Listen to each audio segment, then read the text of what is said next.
But అన్న ఏదైతే ACB విచారణకి వెళ్ళిన కేటీఆర్‌తో పాటు మీలాంటి సీనియర్ లీడర్లు ఎందరో అక్కడికి మద్దతుగా వెళ్లారు. అక్కడ పోలీసులు కూడా మ్యాన్ హ్యాండిలింగ్ చేయడం జరిగింది కదా! లా అండ్ ఆర్డర్ తెలంగాణలో ఎటుపోతుంది? హోమ్ మినిస్టర్ ఏం చేస్తుందంటే ఏం చెప్తారు? అసలు హోమ్ మినిస్టర్ ఎక్కడ ఉండండి? లేరంటారు తెలంగాణ తెలంగాణ రాష్ట్రంలో. తెలంగాణలో హోమ్ మినిస్టర్ ఉంటే హైదరాబాద్ మొన్న యాన్యువల్ రిపోర్ట్ ఇచ్చింది పోలీస్ డిపార్ట్మెంట్. ఏమని చెప్తుంది యాన్యువల్ రిపోర్ట్‌లో? 42% హైదరాబాద్‌లో క్రైమ్ రేట్ పెరిగింది. 64% సైబరాబాద్‌లో క్రైమ్ రేట్ పెరిగింది గత సంవత్సరంలో. అంటే కాంగ్రెస్ ప్రభుత్వం వచ్చినాక క్రైమ్ పెరిగింది. పోలీస్ వ్యవస్థ కానీ, ఇంటెలిజెన్స్ వ్యవస్థ కానీ కేవలం వాళ్ళ దృష్టి బీఆర్ఎస్ పార్టీ నాయకుల మీద, బీఆర్ఎస్ పార్టీలో సోషల్ మీడియాలో పోస్ట్ చేసే యాక్టివిస్టుల మీద, వీళ్ళ మీద సారించారు తప్ప ఆ ఫోర్సు, ఆ ఎఫర్ట్ ఏదైతే క్రైమ్ తగ్గించడానికి పెట్టాలో బయట దాని మీద పెట్టలేదు. అది స్పష్టంగా కనబడుతుంది. క్రైమ్ రేట్ పెరగడం అనే కాదు, మీరు ఇప్పుడు హైదరాబాద్ మహానగరంలో చూస్తే సామాన్యులకు కూడా అర్థమవుతుంది ఏ విధంగా అయితే ట్రాఫిక్ గందరగోళం. ఇంతకుముందు 15 నిమిషాల్లో పోయేది ఇప్పుడు దాదాపు గంట సేపు పడుతుంది హైదరాబాద్లో. అంటే వ్యవస్థలన్నీ కుంటుపడిపోయినాయి, ఎక్కడికక్కడ పర్యవేక్షణ లోపించింది. తద్వారా మీరు చూస్తున్నారు రిపుల్ ఎఫెక్ట్గా రియల్ ఎస్టేట్ దెబ్బతిన్నది, ఉపాధి అవకాశాలు దెబ్బతిన్నాయి. హైదరాబాద్ ఒక గందరగోళ పరిస్థితి ఈరోజు ఏర్పడ్డది. అంటే సంవత్సరం ముందుకి సంవత్సరం తర్వాత ఏం జరిగింది అంటే కాంగ్రెస్ ప్రభుత్వం వచ్చినాకనే జరిగింది. అంటే కాంగ్రెస్ ప్రభుత్వం వస్తే అటు రైతుల పైన కావచ్చు, ఇటు సామాన్యుల పైన కావచ్చు, ఆ పోలీసులు ఇబ్బందులు పెడుతూనే ఉన్నారంటారా ఈ సంవత్సర కాలంలో అసలు? అంటే సమస్యల పైన మేము మా పార్టీ బీఆర్ఎస్ పార్టీ తరఫున ఈరోజు కేసీఆర్ గారిని ఈ హరాస్మెంట్ ఎందుకు చేస్తున్నారండి? తప్పు చేయలేదంటారా కేటీఆర్? 100% తప్పు చేయలేదు. ఇప్పుడు ఏదున్నా it's an open and shut case. అందులో హెచ్ఎండిఏ అకౌంట్ నుంచి డబ్బులు ఎఫ్ఈఓ అకౌంట్లోకి వెళ్ళినాయి. అది వెళ్ళిన మాట వాస్తవమే. ఇక్కడ ఇప్పుడు క్విడ్ ప్రోకో అన్నా, కిక్ బ్యాక్స్ అన్నా కానీ ఇక్కడ డబ్బులు అక్కడ అకౌంట్లో జమ అయినాయి అన్నాక అక్కడ కరప్షన్ ఎక్కడ జరిగింది? అసలు where is the angle of corruption? Anti corruption bureau case నమోదు చేసింది. అంటే మేము ఫస్ట్ అడిగే క్వశ్చన్, కరప్షన్ ఎక్కడుంది అక్కడ? మీరు అనేది ఏంటిదంటే కాంగ్రెస్ పార్టీ నాయకులు కొద్దిగా వాదన ఏం చేస్తున్నారంటే ఇక్కడ ఏదో ఫ్లౌట్ అయి ఉంటాయి, రూల్స్ ఫ్లౌట్ అయి ఉంటాయి, ఆర్బీఐ రూల్స్ ఫ్లౌట్ అయి ఉంటాయి. అంటే కేటీఆర్ గారు మంత్రిగా తన డిపార్ట్మెంట్లో తనకున్న హక్కుల మేరకు తాను ఒక నిర్ణయం తీసుకున్నారు. హైదరాబాద్కి ఈ రేస్ జరగాలి. గత సంవత్సరం జరిగింది. దాదాపు 700 కోట్ల లాభం జరిగింది. నియల్సన్ రిపోర్ట్ అంతర్జాతీయ సంస్థ చెప్పింది. పెద్ద ఎత్తున ఈ మొబిలిటీ వ్యాలీ క్లస్టర్ పెట్టినందుకు దాదాపు 15-16 వేల కోట్ల పెట్టుబడులు వచ్చినాయి. 2030 వరకు ఒక 50,000 కోట్ల పెట్టుబడులు, తద్వారా 4 లక్షల ఉద్యోగ అవకాశాలు కల్పించాలి తెలంగాణ యువతకు అనే ఒక సదుద్దేశంతో ఒక గుడ్ ఫెయిత్లో ఈ రేస్ ఇక్కడ జరగాలి. ఒకవేళ ప్రమోటర్ తప్పుకున్నా కానీ ఫస్ట్ సీజన్ తర్వాత సెకండ్, థర్డ్, ఫోర్త్ సీజన్స్కి హెచ్ఎండిఏ ముందడిగేసి ఇంకో స్పాన్సర్ వచ్చేలోపు ఒక స్టాప్ గ్యాప్ అగ్రిమెంట్ కింద ఈ రేస్ జరగాలి, జరిగి తీరితే ఇక్కడ ఇంత లాభం జరుగుతుందని చెప్పి వారు పాలసీ మేకింగ్లో as a minister has taken a policy. కింద రూల్స్ ఏంటివి, బిజినెస్ రూల్స్ ఏంటివి అనేది ఆఫీసర్స్ ఉంటారు, బ్యాంక్ అధికారులు ఉంటారు, దానికి ఒక సెట్ ఆఫ్ ప్రొసీజర్ ఉంటుంది, అది వాళ్ళు ఫాలో కావాలి. కానీ ఇక్కడ కేటీఆర్ గారు as a policy maker has taken a policy that race జరగాలి, హైదరాబాద్కు మేలు జరగాలి అని. అంటే మీరు ఏదైతే ప్రస్తావించారు కదా, ఈ ఫార్ములా ఈ రేసింగ్ వల్ల తెలంగాణకు పెద్ద ఎత్తున పెట్టుబడులు వచ్చినాయి, లాభాలు వచ్చినాయి అన్నప్పుడు ఏ ప్రభుత్వం అయినా సరే, ఎవరైనా సరే, మీరు బిజినెస్ చేసినా సరే లాభాలు వచ్చినప్పుడు ఎవరు వదులుకోరు. కానీ కాంగ్రెస్ పార్టీ అధికారంలోకి రాగానే లాభాలు వచ్చేదని ఎందుకు వదులుకుందంటే ఏం చెప్తారు? ఇప్పుడు వాళ్ళకి first of all Congress party నాయకులకు భావదారిద్రం.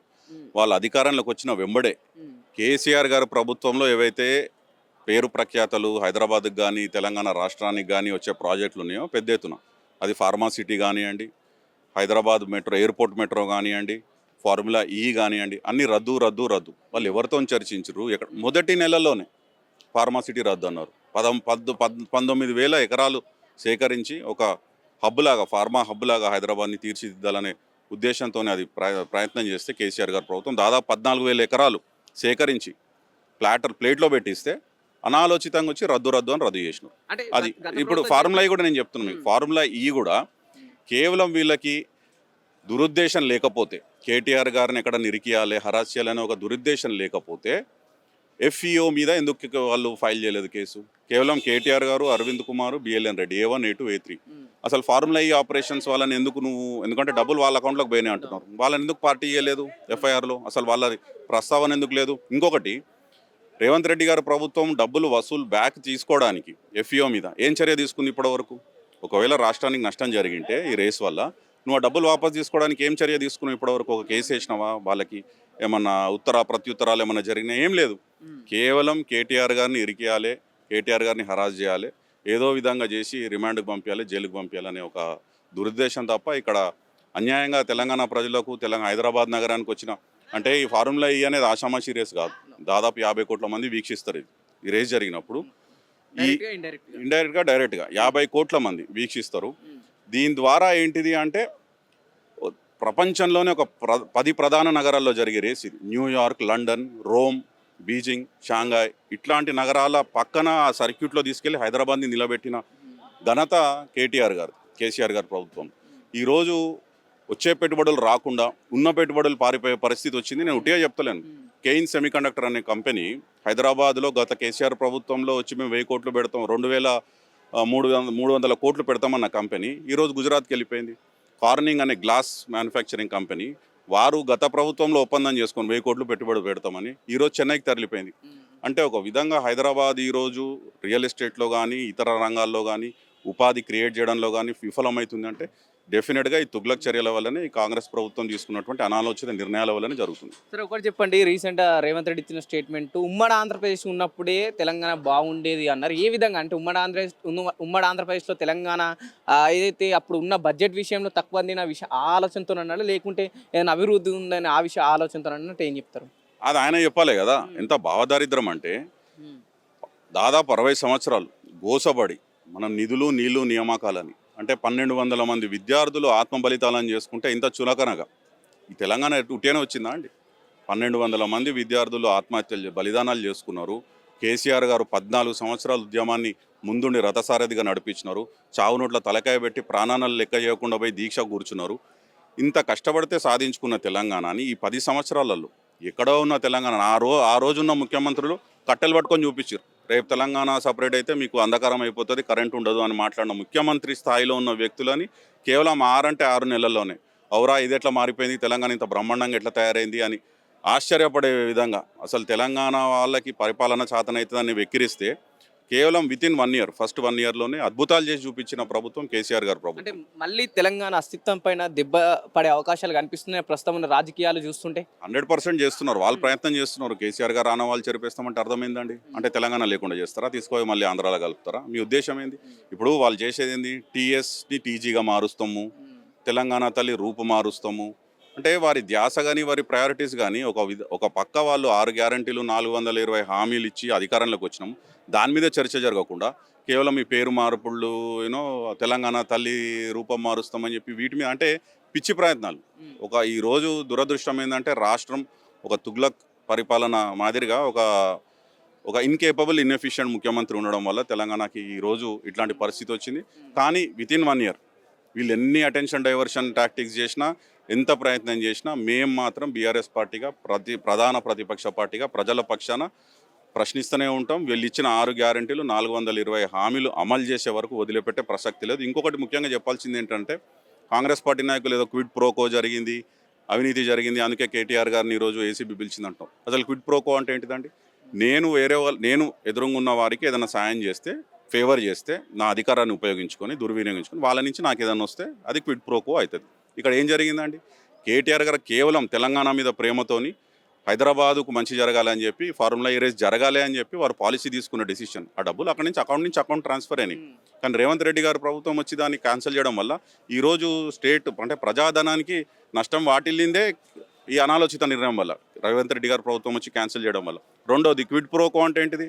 ఇప్పుడు మెగా కృష్ణారెడ్డి గారిని ఈస్ట్ ఇండియా కంపెనీ అని, మాఫియా అని, దోపిడీదారుడు అని చెప్పి మాట్లాడిన రేవంత్ రెడ్డి గారు ప్రతిపక్ష నాయకుడిగా ఈరోజు అధికారంలోకి రాగానే కొడంగల్ లిఫ్ట్ ఇరిగేషన్ ప్రాజెక్టుల వాళ్ళకి 2000 కోట్ల కాంట్రాక్ట్లు అప్పచెప్పడం, సుంకిశాలలో రిటైనింగ్ వాళ్ళు ఇరిగిపోతే హెచ్ఎండబ్ల్యూఎస్ వాళ్ళు బ్లాక్ లిస్ట్ చేయండి మెగా ఇంజనీరింగ్ కంపెనీని అని చెప్పి వాళ్ళు ఇస్తే వెలుగు పేపర్లో కాంగ్రెస్ నాయకుని పేపర్లో కూడా ఆర్టికల్ వస్తే ఎందుకు చర్య తీసుకోలేదు రేవంత్ రెడ్డి గారి ప్రభుత్వం? ఉల్టా వీళ్ళకి కాంట్రాక్ట్లు ఎందుకు ఇస్తున్నారు? ఎందుకు అంటే గతంలో మెగా కృష్ణారెడ్డి గారి కంపెనీ ఎంఈఐఎల్ 130 కోట్లు ఎలక్టరల్ బాండ్స్ ద్వారా కాంగ్రెస్ పార్టీకి ఫండింగ్ చేసింది. అదే క్విడ్ ప్రోకో అంటే. దీన్ని మేము ప్రశ్నిస్తున్నాం. క్విడ్ ప్రోకో చేసిందే కాంగ్రెస్ పార్టీ. 100% కదా, ఆడ కనబడితేనే ఉంది కదా. నీకు బ్లాక్ లిస్ట్ చేయమని చెప్పిన కంపెనీకి నువ్వు పిలిచి కాంట్రాక్ట్లు అప్ప చెప్తున్నావు అంటే అర్థం ఏంటిది? ఇప్పుడు అదాని 100 కోట్లు డొనేట్ చేస్తే రాహుల్ గాంధీ అక్కడ గొడవ చేసిండో అది క్విడ్ ప్రోకో అవుతుందని చెప్పేసి 100 కోట్లు మేము వాపస్ ఇస్తున్నామని చెప్పినారు. మరి మెగా కృష్ణారెడ్డి గారు 200 కోట్లు డొనేట్ చేస్తానంటే ఇది ఎందుకు తీసుకుంటుంది, అదెందుకు వాపస్ చేయట్లేదు? వాళ్ళది కూడా తప్పిదం జరిగింది కదా, సుంకిశాలలో రిటర్నింగ్ వాళ్ళు ఇరిగిపోయింది కదా, మరి ఎందుకు చర్య తీసుకోలేదు? ఉల్టా కాంట్రాక్ట్లు ఎందుకు ఇస్తున్నారు? కమిషన్ల కోసం రేవంత్ రెడ్డి కావచ్చు కాంగ్రెస్ పార్టీ ఏదైనా చేస్తుంది అంటున్నారు. ఇప్పుడు క్విడ్ ప్రోకో అని వారు ఆరోపణ చేస్తున్నారు, మేము ఒకటే చెప్తున్నాము, ఇక్కడ క్విడ్ ప్రోకో ఎక్కడ జరిగింది అంటున్నాము.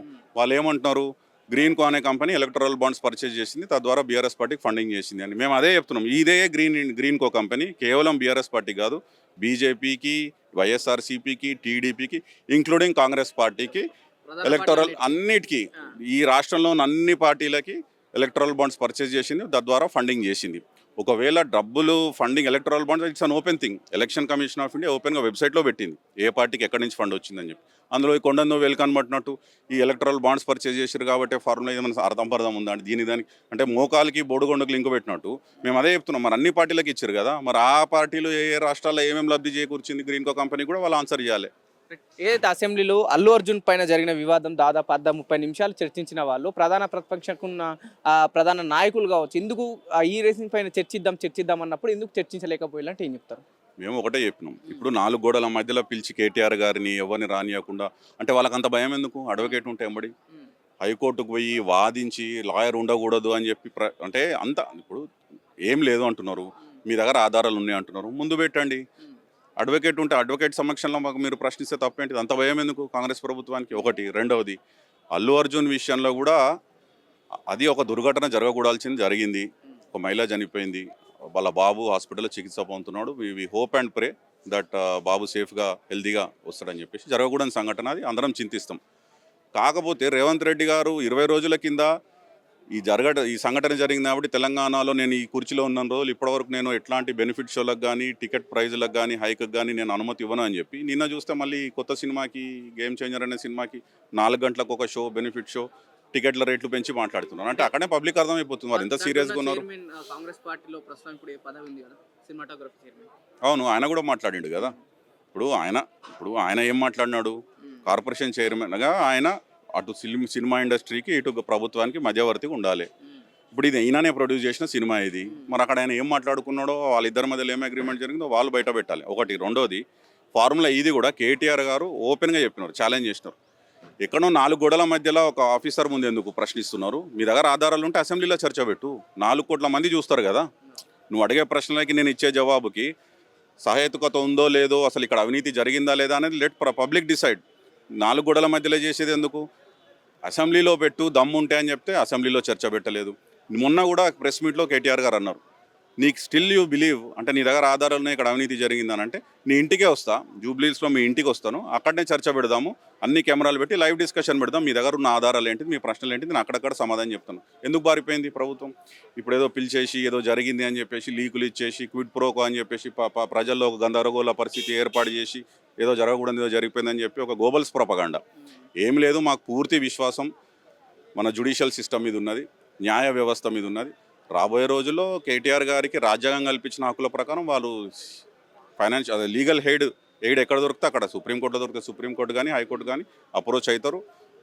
న్యాయపరంగా, చట్టపరంగా హక్కులు వినియోగించుకుంటారు. మాకు 100% పూర్తి నమ్మకం ఉంది మన న్యాయ వ్యవస్థ మీద.